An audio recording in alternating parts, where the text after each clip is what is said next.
Start, sir. In our previous class, we discussed about various parts of theodolite, and also we have discussed on the different terminologies used in theodolite surveying, and also we have discussed about using the foot screws, that is upper clamp screw and lower clamp screw. So this we have discussed in our previous class. So today's class we will discuss on the various temporary adjustments on which is to be made on the using theodolite. What are the temporary adjustments to be made? Temporary adjustments are those adjustments which are to be made at every station point. Wherever we shift the instrument, wherever we want to shift the instrument over the station point, at every station point, the temporary adjustments has to be made. So which are the temporary adjustments? The first is setting the tripod over the station point. That is setting the instrument and centering. Setting and centering is the first important aspect used in theodolite. There is a temporary adjustments, right? So first is setting the theodolite and centering. So how to do the centering of the instrument?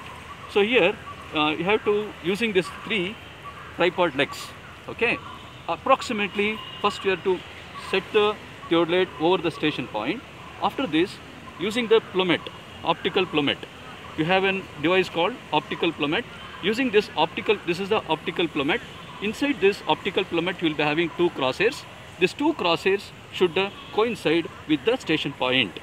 So you have to adjust the legs of the instrument in such a way that the optical plummet, through this optical plummet, this point, the center point is clearly visible. The crosshairs should coincide with exactly the station point. By moving this tripod legs,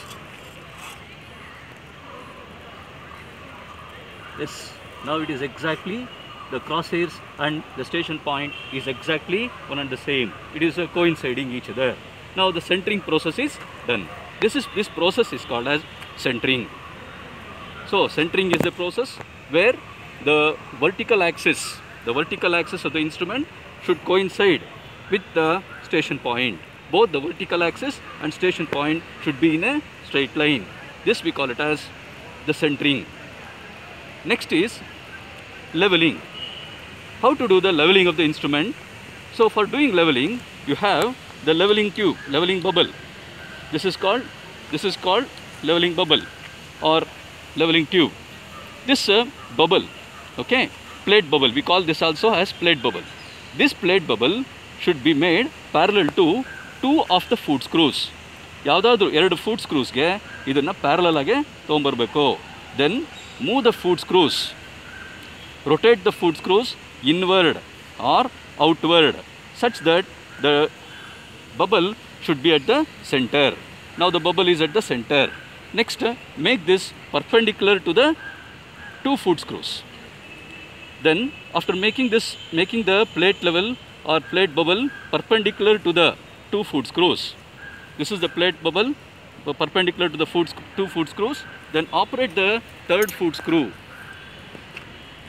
either inward or outward such that the bubble remains at the center. Same procedure you have to follow once again. Once again, if it is not parallel, the bubble is not at the center, operate the foot screws such to make the bubble at the center. So this operation we call it as leveling. Once the leveling is done, leveling of the instrument is done, next is focusing. So removing the parallax and focusing. So how to remove the parallax? For removing the parallax, using eyepiece, you have to see that the crosshairs are visible. You have to rotate the eyepiece such that the 2 crosshairs are visible to you. This can be done by moving the crosshairs. Moving the eyepiece, once the crosshairs are exactly visible, so next you have to do the focusing. The focusing is done using focusing screw. This is the focusing screw. Using this focusing screw, the focusing has to be done. The object is focused. Now the instrument is ready for use. Okay.